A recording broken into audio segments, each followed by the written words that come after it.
Hi, I'm Shoestring Jane and welcome back to my channel where I talk about all things thrifty, frugal and money saving. And I've just noticed my backdrop.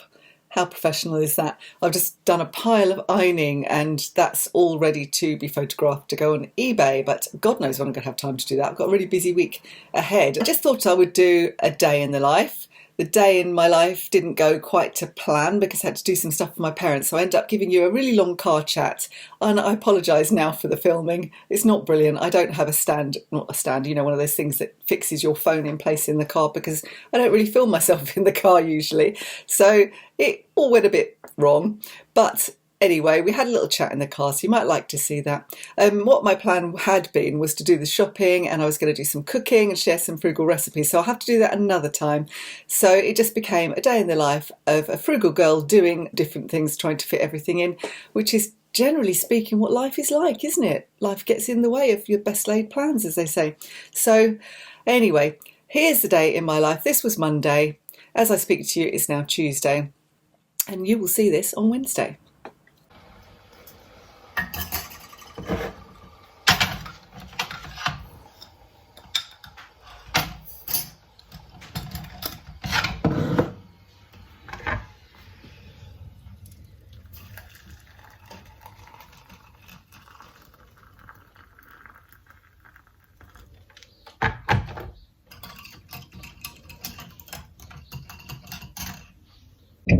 Okay, so sorry I'm at a funny angle, but it keeps falling over. I'm trying to do this whilst I am driving because my morning is not going as I anticipated it would. So I'm going down to see my parents, and I've booked Dad a doctor's appointment because he had a funny turn a couple of days ago, and they just told me about it, where he had a stabbing, awful pain, which he wasn't quite sure it was coming from, but it was ending up down his leg. So today, 2 days later, he can barely walk, and they ring me to ask me to make an appointment because it's ridiculous getting through to any GP in the UK at the moment. You will know if you live here. You just can't get through. You just have to ring and ring and ring and ring and ring and ring and ring. And because they're not really into smartphones, they can't just do that, keep clicking on the little green button, the little green phone digit thing that you can just redial until you get through. So they just don't ever get an appointment. So sorry, I'm at a very odd angle. It will fall over if I change it. So I always do it for them, and I did it today.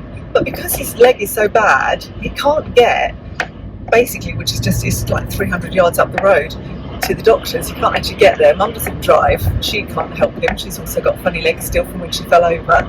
If you're a regular viewer, you'll know she had a really bad accident, fell over and smashed her hip, or the area around her hip, because she had a hip replacement, to bits about 5 months ago now. And she's healed really well, but she's still got a bit of a limp. So she can't really help him. She can barely get herself about. So he's got his walker, and he's using his walker around the house, but there's no way he could walk that far. So I'm driving Nancy via Lidl, their local Lidl. I need a few bits from Lidl, and I'm going to get them a few bits as well. And then I'll take him to his doctor's appointment and just water the garden for them and see, you know, what other things that you can't do when you can't get about. He loves his garden. He's always been a real avid gardener, and he's always had a beautiful garden. But at the moment, it's very, very dry because, of course, the weather's been ridiculously hot. And neither of them have been able to get in the garden. I didn't realise. They could have asked their neighbour. I'm sure their neighbour would have done it for them. She's always offering to help, but they don't like to bother people. So I'll just see what jobs I can do whilst I'm down there. I just look like I'm a really short person. See if I can just get one of these traffic lights. A little bit. Maybe it'll probably fall over now. So yes. And I'm changing the subject slightly whilst we're having a chat. I was so pleased yesterday. My video went out yesterday, which was a Sunday evening, and loads of people came back and said that Sensible Living with Money Mum had given me a massive shout out, and I went over to her channel because I do subscribe anyway, and she really had. She was so lovely. She had given me such a great bit of publicity and said that everybody should come over and subscribe and come and visit, and lots of them did. I had lots of extra visitors. That was so generous and kind of her to do that. So that was a real boost. It's probably boosted how many people looked at the video quickly as well, which is nice, because I don't earn a great deal from YouTube. Very little. It works out less than minimum wage, I think, but a lot less. But you know, it's added little extra bit of income for something that I enjoy doing anyway. So if I'm doing it anyway, obviously it would be great to make a little bit more money from it. So the more subscribers I get, the better. And then the more kind of inspired I am to get on and do things, because, you know, videos do take, this one, obviously I'm just chatting to you now, but videos do take sometimes quite a lot of prep, and, you know, I really think about them. It takes me quite a long time to write down all the things I'm going to talk about, and then I have to film it, and then I have to edit it. So it's not as quick as just, you know, an hour. Sometimes it will take the best part of a day, and which is, it's fine, because as I say, I really enjoy doing it. I enjoy sharing it and my thoughts, and people seem to enjoy watching them. So I wrote a blog for about 10 years, shoestringcottage.com, and I do still write the blog, but it's got a bit old, really. I've got a bit kind of, I'm going round and round in circles with it now. I feel like I've almost kind of said everything I need to say. So being able to just chat on YouTube just appeals to me a little bit more at the moment. Having said that, do check out my blog. It's worth a look. And I also spend quite a bit, well, not a lot of time, I go on it every day to my Facebook group, my second-hand Frugal life, because it's turning out to be such a great little community. It's so supportive.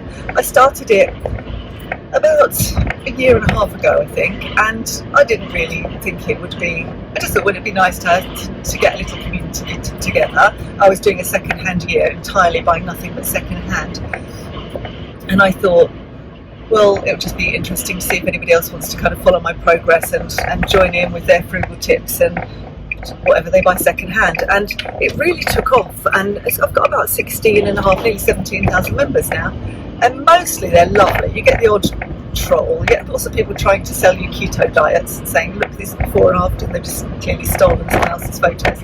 And a few odd people do click on those links. We'll try to get rid of them fairly quickly. Luckily, I've got my daughter, who's one of the mods, and a couple of friends, well, three. One friend I actually know, and two that have become friends just because they started out as members, and I asked them to be moderators for me, and they are really great, and they've really helped out a lot, and they have a lot of good input. So that's really good. It's a really nice community. So if you do want a bit of support, do come along, and if you want to share what you do and your thrifty tips, then come along and share them, because people love that. Sometimes people do almost like big blog posts on there that tell people what they've been doing with, I don't know, making their own laundry powder and things like that, and how much money it saved them, and other people are working out how much it costs to run individual items in their home. They've been using their smart meters to see how much things cost to actually run, because you kind of know you're trying to minimise your energy usage, but you don't necessarily know how much energy each electrical item in your house costs you to run. So it's quite an interesting exercise. So there's all sorts of useful things like that. Very knowledgeable people on there, so it's really worth having a little look. It's not so hot in the UK today, and I know we're funny in the UK because we're just not used to such hot weather, and other people say, you know, oh, we get this all the time in Australia or Africa or wherever they live, but the thing is, if you're used to that and your society has kind of developed to cope with that, then that's one thing. We're used to a cool, a quite wet climate with a few nice days in the summer, and we're going to get some sunny days, but we don't get that kind of heat, and we're not used to it. Personally, I love the sunshine, but I really can't be doing with the heat. I'm very fair skinned, I get very hot, I get burnt if I'm not careful. I get, as you can see, I'm a bit freckly now, and I just sap. I lose all energy. Trying to work in heat is like that is almost impossible. Hardly any of us have air conditioning. If we did have air conditioning, we wouldn't be able to afford to run it at the moment, I don't think.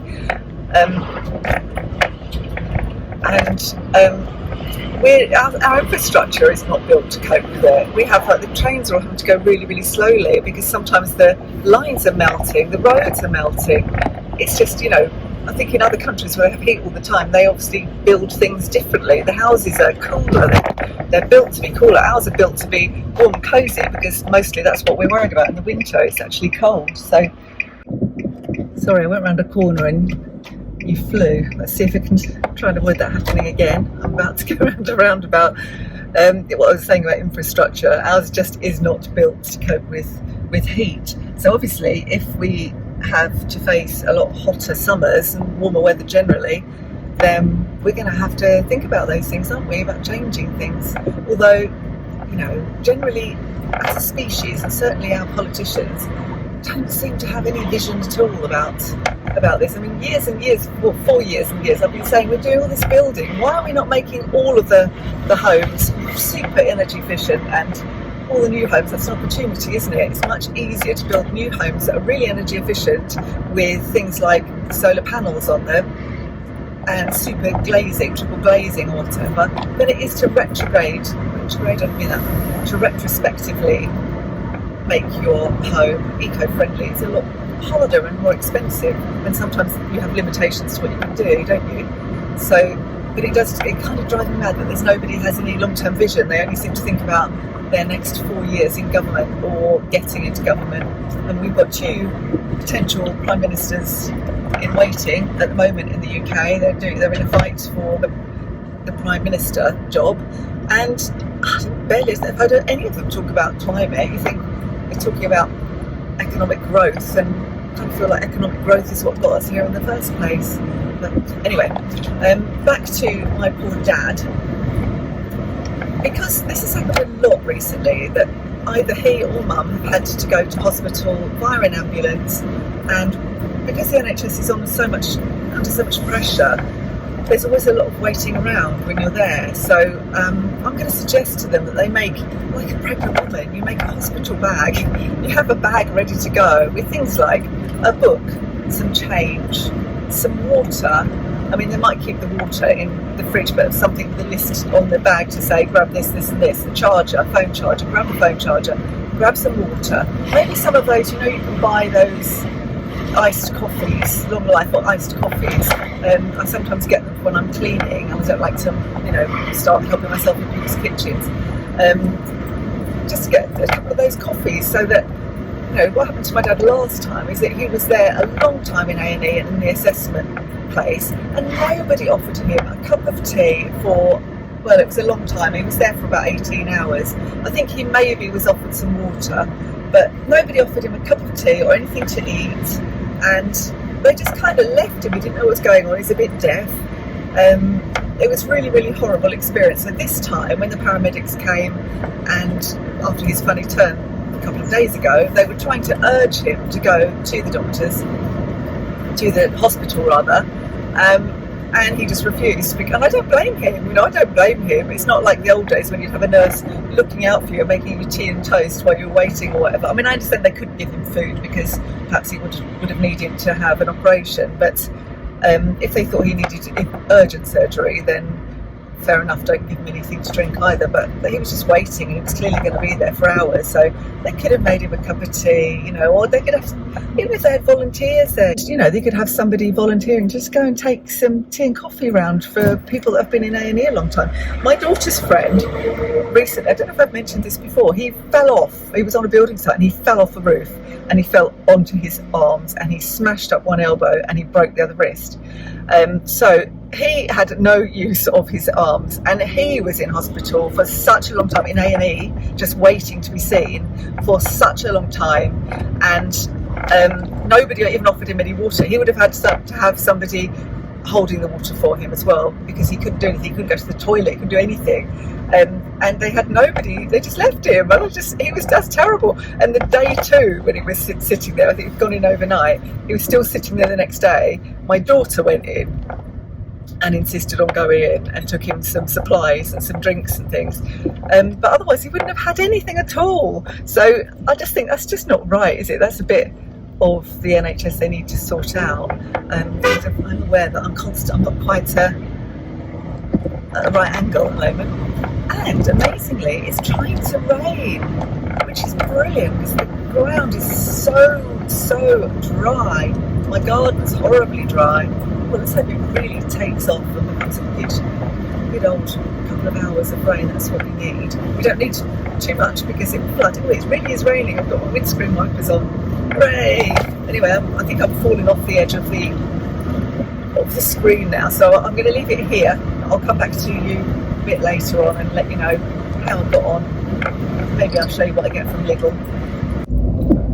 now I seem to be in traffic. I wasn't going to bother talking a bit more, but now I seem to be in quite a lot of traffic, which is odd because it's quite a nice, quiet country sort of road to London's usually. I think while I am there at Lidl, next to Lidl, really close to Lidl, is a community food pantry, a community fridge, I think they call it. We don't have one where we are. It's great though because they bring in waste food from some of the big supermarkets, and you can help yourself. And they have an awful lot of very hard bread. I think they probably bring the bread a bit late. There's a volunteer that comes actually from my town to where Mum and Dad live. And I don't think they always come the same day that they collect the stuff. And with bread, it's already getting a bit stale. So unless you get it immediately, it's always quite hard. Although having said that, I've picked up a couple of really lovely sourdough loaves, stuck them in the freezer, and when I've defrosted them, I've stuck them in the oven for 10 minutes, and they've been absolutely delicious and perfect. You can refresh them, can't you? So I'll have a look in there as well. And I mentioned earlier that Sensible Living with Money Mum gave me a really fantastic shout out, and I was watching that video where she mentioned me, and she was talking about debts and how if they had the debt that they used to, they wouldn't be able to survive on their income at the moment. And that's exactly the same with me. I used to be kind of casual about taking out, not major debts, but taking out loans for, maybe doing something in the house, for putting holidays on credit cards, for, at one point, not very recently, in years gone by, doing the buy now, pay in 12 months things. And then when you did come to pay, the interest rates were really high. I think they might have capped those now, how high they're allowed to be, because when you used to look at some of them, they're about 35%, which is ridiculous. And also buying clothes from catalogues, and you could pay a certain amount weekly, so it didn't feel like much, and then you suddenly thought, I've got this quite big debt and I'm paying it off at a pittance, it's going to last me forever. And when you thought about it, there's clothes in the catalogues were more expensive because of that. Basically, you were getting a credit agreement under the counter, really. You could pay weekly, but you were paying more for them in the first place. So, at one point I did think, I've got quite a few hundred going out every month towards debt, which meant it felt like a big chunk of my income gone immediately as soon as I got paid. Well, it was a big chunk of my income. And so that was kind of mad. And so getting rid of that debt, not having any debt anymore, and refusing to have any debt, it's made such a difference because it's basically given me more of an income. I get to keep more of my income. And sometimes, I do need to save up for things. I really should now, at this point, be putting money aside for a car. That's what I need to start doing. This car is absolutely fine at the moment, but, 2-3 years it may not be fine. So I need to be planning ahead for that. So that's something I need to start doing. I always put money away for things like Christmas and birthdays and holidays, so that I'm saving ahead for those and I don't have to go on holiday on my credit card as I've done in the past. And it's such a massive relief. It's such a massive relief to not have debt. I've got a friend who just told me recently she was debt-free. She's been working towards being debt-free for a couple of years now, and she said, I'm debt-free, and it just is the liberation, the sense of real freedom. Things go, everything's getting so expensive, isn't it? If things get much, much worse, having to pay off your debts first before you can even deal with the cost of living increases is quite depressing, isn't it? And if you're not on a particularly large income, as I'm not, then you do have to adapt quite quickly. If I had to pay off a lot of debt, that would really scupper just getting by, really. So it's a really, really good thing to do if you can focus all your attention on paying down debts and living frugally and just paying down, really focus on getting that done and give that a priority over anything else, over going to the pub with your friends, going out for meals, going on holidays, buying new clothing, getting to the charity shops or the boot sales and buy second-hand stuff if you need to get some things. Just think about, you're doing this for a reason, and that's to pay down your debt, get rid of that debt. And then once you can get rid of the debt, then you can, I'd say do it at the same time, really. Start focusing on getting an emergency fund going. So we've always had an emergency fund. We very, very rarely need to dip into it. It just kind of sits there. Every now and then we top it up a bit. But I know that should my car go like tomorrow, I could get myself a new car if I needed one. I'm quite tempted to say I don't want to try and do without a car. But I don't know how to get to places like this. This would be possible on the bus.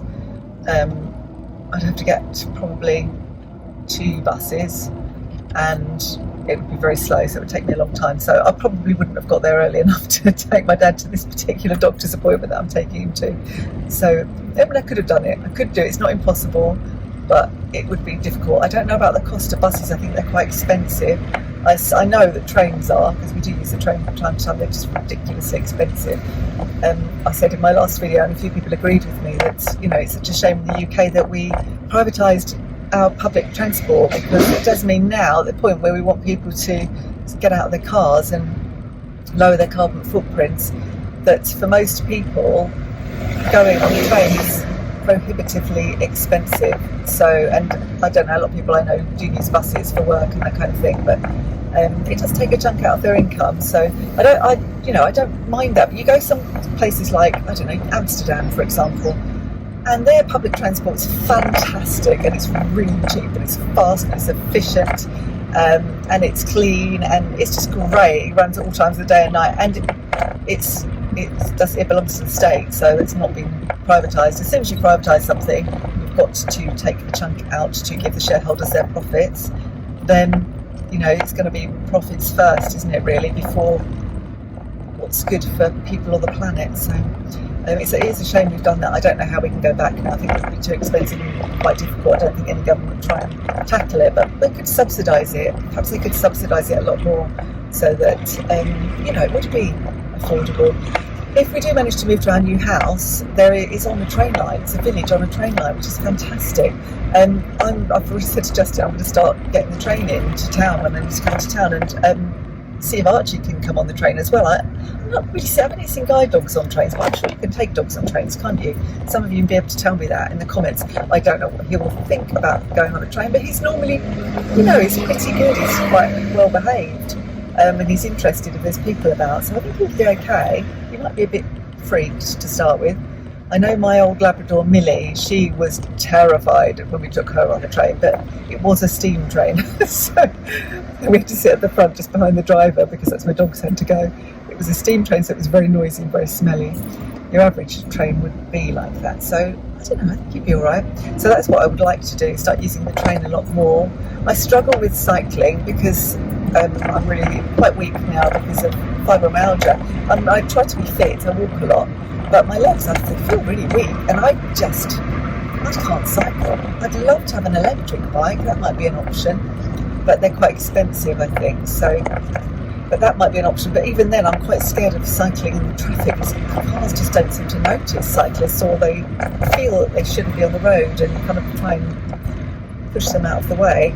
I know I've been a passenger in a car with somebody recently who was, bloody cyclists, how dare they be on the road, kind of thing. And I was like, but they've got as much right to be on the road as you or me. Actually, they've got, they're getting around, and it's not costing them any money, and they're not creating any pollution, and they're getting quite fit. So I would love to be able to do that. But realistically, you get to my grand age, and it's not impossible. I could probably start trying to do short cycle rides, but I know that when I tried to do it before I realised I had fibromyalgia, because Justin's a great cyclist, he loves it, and he's very strong, he's got great cycling legs.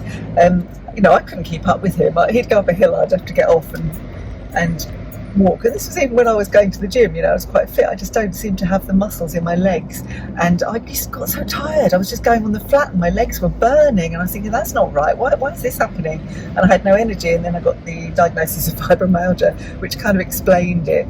But I don't know why the traffic is so bad here today. It's really just very slow. I thought there was going to be some traffic lights, but there's just a lot of traffic on the road. Can't really moan because I'm here.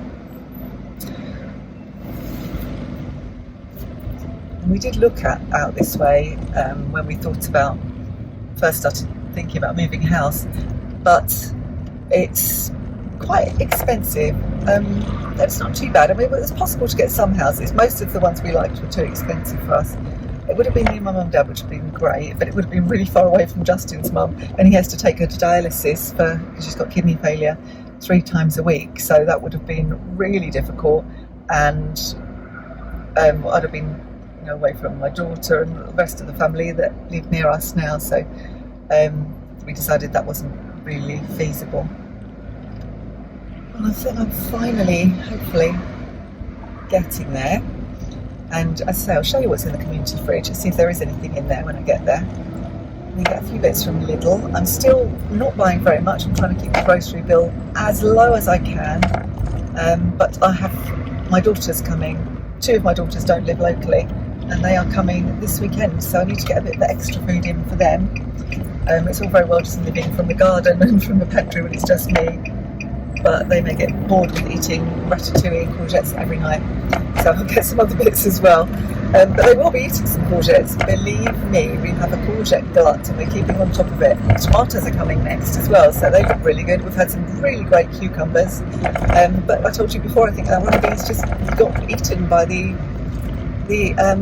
black fly, and I don't really know why. It's the 2nd year in a row. I think I need to look into it. So if you know why that happens, maybe we can get resistant varieties another time. And Justin thinks it's perhaps because we didn't water them enough to start early on, and that could be true, and they got a bit weak and then they got attacked. So I don't know, maybe it's that, but you can tell me if you're more of an expert veggie gardener than I am. You probably are, most people are. But we've got a few things coming in, and that's so nice just to eat something fresh from the garden. We had raspberries earlier on, we've had all the red currants, and we haven't got much more in there now. I could grow some more salad leaves. I might be doing that actually. I probably do need to sow some more salad leaves, because they were lovely. I had like a mixed seed packet, and they were lovely. It just came out, cut them, it just was perfect salads. Just had to flick off the slugs, the flies and things, but they were perfect, good variety of different leaves. So, well, I have no idea what was causing all that hold up. It was just really, really slow. And now it's fine again. So anyway, I'll speak to you again later. So the community fridge was shut, so I'm walking back over to Lidl.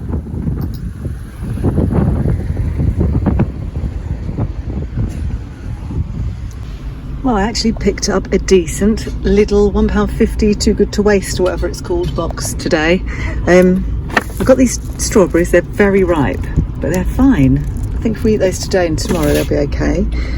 There are a load of lettuces. It's 1, 2, I think 3 lettuces, so I'll give one of those to Mum and Dad. There are courgettes, which I don't need because I've got courgettes I'm growing in the garden, but Mum and Dad haven't, so I'm going to let them take those, or some of those anyway, if they want them. 3 flat peaches, a mango, 2 little oranges, so a pepper, 1, 2, 3, 1, 2, 3, 4, 5 peppers, which were on my list anyway because I'm making loads of ratatouille with my own courgettes. So I think that's pretty good for £1.50. So I didn't buy any fruit that was on my list, and I didn't buy salad that was on my list.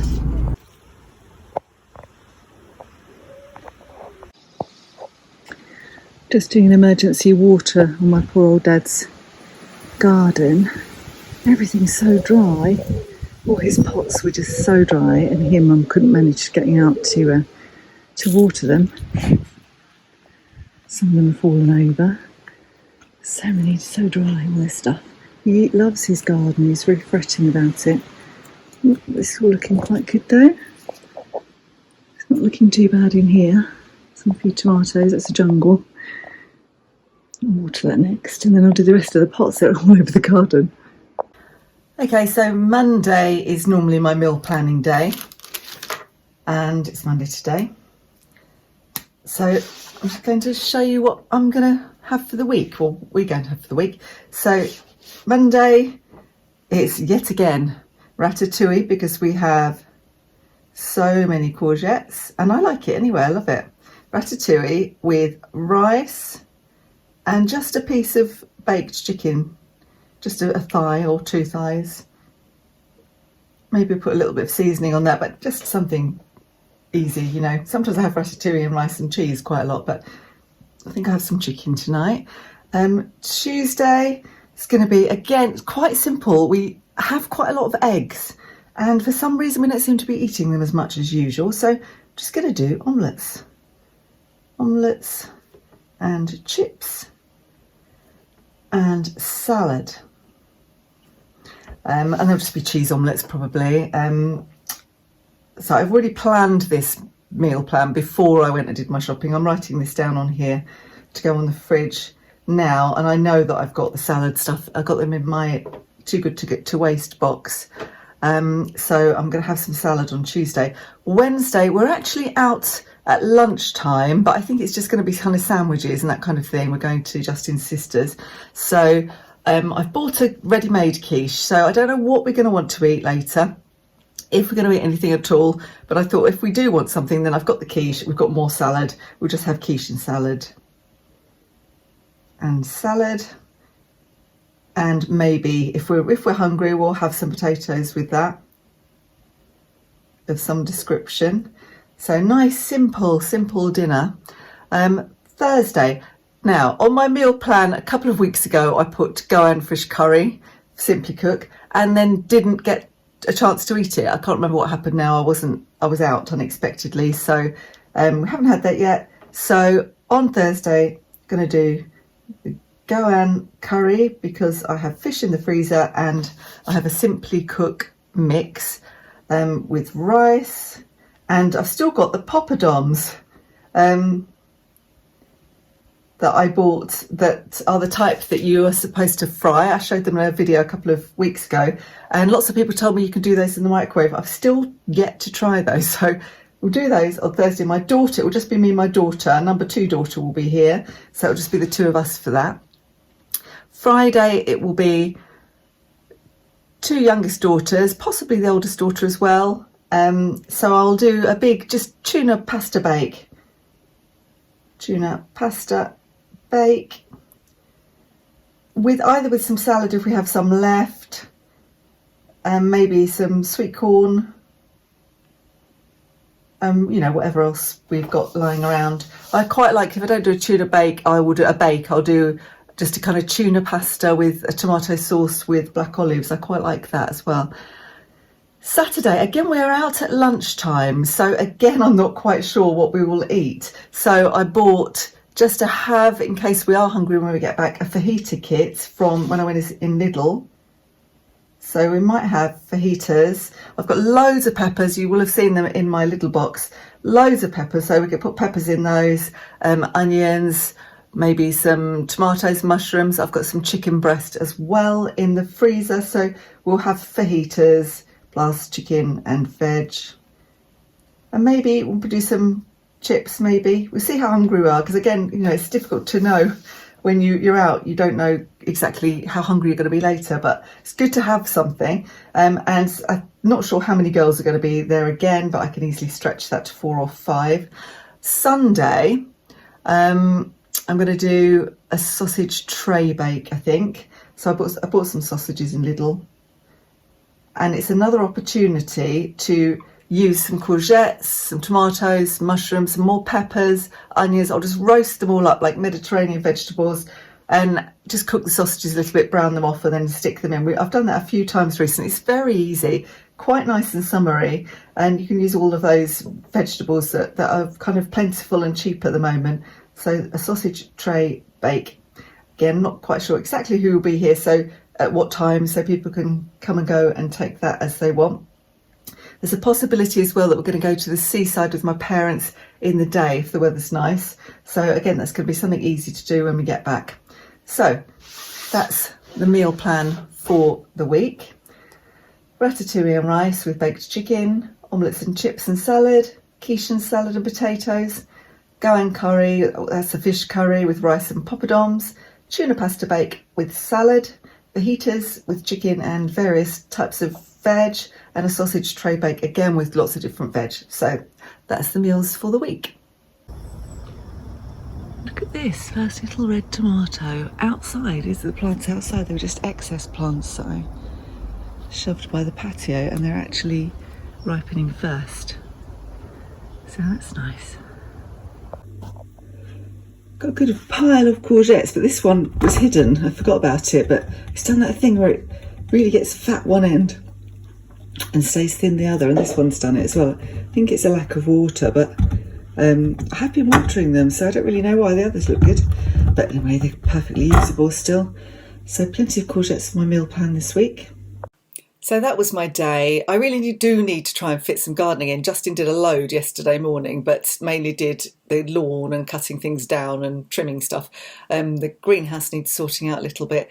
But it's productive despite being vaguely neglected. We are watering and feeding, but apart from that, there's too many weeds in there. Things aren't being tied up and cut down and looked after generally. But we are still going to have a big crop of tomatoes, I think. We've had quite a few good cucumbers as well, which I didn't show you. You've seen the courgettes. I still have yet to do more salad stuff. I must do that. But it's all just, time, isn't it? It's all very well. I love the idea of really growing a lot of our own food. But in reality, there are not enough hours in the day to do that, and it's much quicker for me to whiz down to the supermarket. So you really just set your priorities. I think if we can grow some things, if you can grow some food, it saves us a bit of money. I quite like it to do it as an exercise. When we move house, assuming we do manage to move house, I'm going to plan the garden a bit better from the beginning. So we won't have a greenhouse to start with though, so I think we'll miss that. But anyway, that was my day. If you enjoyed this just slightly chaotic approach to my day, then please do give me the thumbs up and don't forget to subscribe. I'll see you next time. Bye for now.